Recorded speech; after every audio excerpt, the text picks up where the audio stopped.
Ladies and gentlemen, this is internet personality Vangelus, and it's time to dip my fingers into the dark side as I take a trip with Hobbylink Japan into a galaxy far, far away. This is S.H.Figuarts Darth Vader, one of the opening salvos of the line's partnership with the Star Wars license, and a figure some have looked to as a hopeful successor to Hasbro's 6-inch Black Series version, which I have never seen in person, and thus can offer immense amounts of commentary upon in comparison to this one.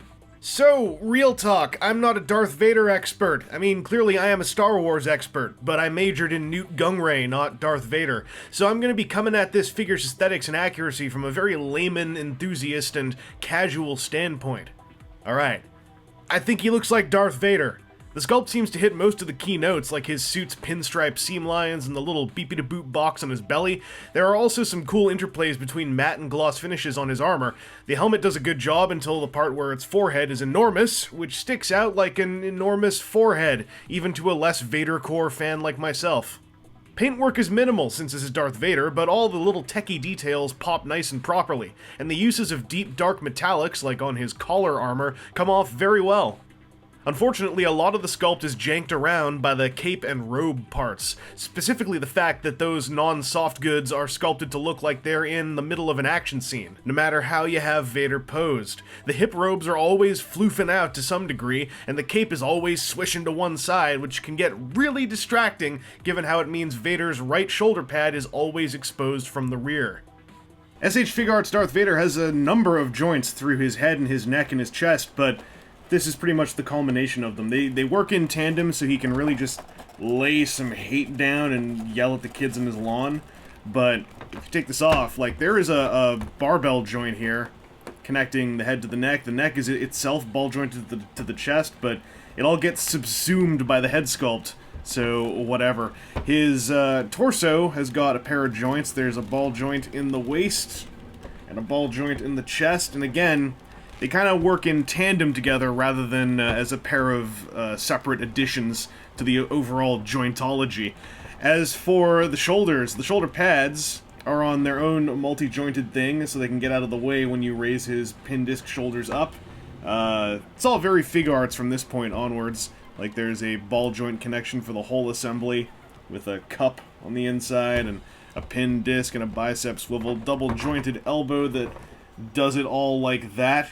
And then Figuarts wrist joints, where it's a hinge and a swivel, and then another swivel inside here, so you can rearrange the direction of the hinge to go in different directions. Excitement. His cape is kind of getting in the way, and we'll talk about that in just a moment. I want to go through the joints before I talk about the quote-unquote soft goods. His hips are pull-out Figuarts hips, so they can pull down to allow him to high kick, because that's what Darth Vader do. He's got thigh swivels, with a little bit of pinstripe sculpting on the inner bit, although it's not shiny like the outer bit, so it kind of shows when it shows. There are double-jointed knees, which get a little Play Arts Kai here with this big bone piece, but it looks okay from most angles, just that the bone piece is not shiny and sticks out a whole lot compared to the shiny pinstripe thigh stuff. His ankles can move around like thusly. They are hinged to move thusly. They can tilt while moving around thusly. Oh, you can't see it out there, can you? Thusly. Hang on. Thusly. And as far as a Figuarts body, like Darth Vader's is pretty good, pretty posable. Does what it's got to do. But all this stuff kind of gets in the way. So the cape and the robe parts, they are a pretty flexible plastic. Like, they're not rigid. They don't fight back a whole lot. But they're sculpted in this real foofy way that just gets in the way of feeling like I'm actually posing this guy to my own tastes rather than to the whims of his cape and robe sculpts. The cape can come off if you pop his head off.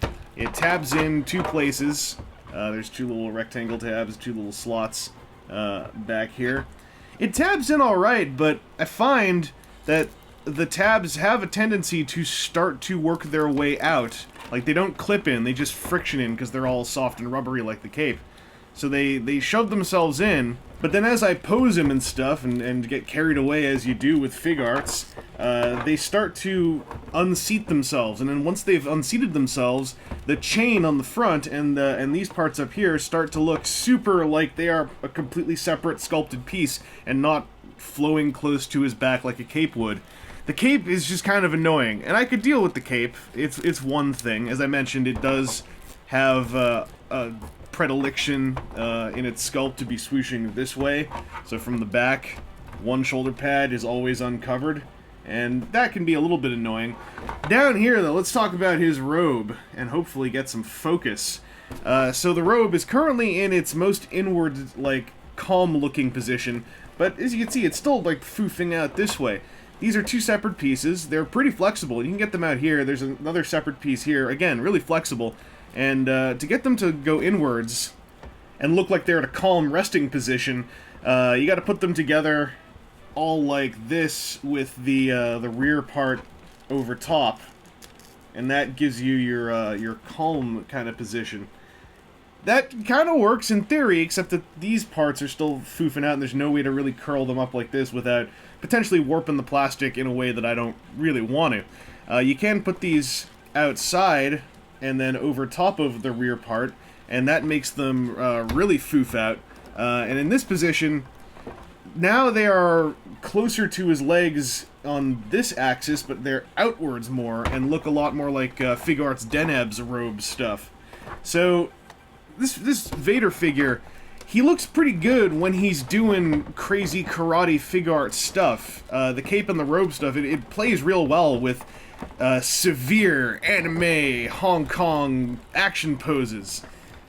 But when you just want him to stand around and look like Darth Vader, looming ominously like Darth Vader, that ain't happening very easily. He's just got too much inborn dynamicism in his fake cloth parts to allow for it. Like, if you want to get him staring out over the cusps of deep space and thinking about Padme, you can get the body to calmly be in a pose where he'd be staring out the window of an executor, but then none of this stuff looks like, you know, it's playing along. It looks like there's an enormous wind machine underneath his feet that he's trying real hard to ignore.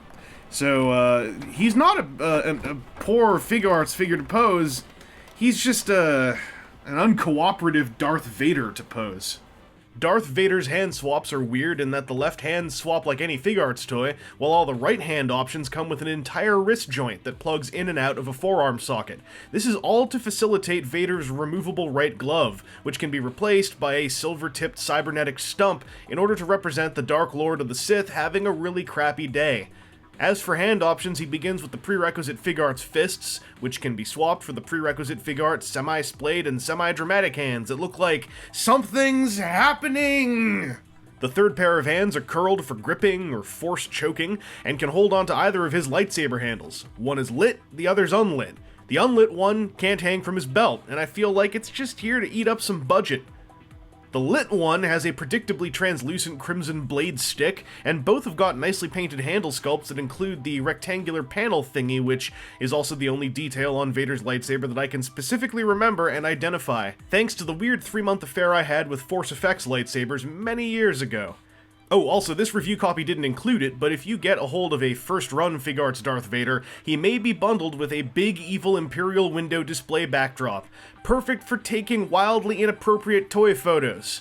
And depending on when you get the figure, not guaranteed to come with it. It was one of those pre-order bonus thingies like effect parts or Wizard Flamestyle's flappy coattails.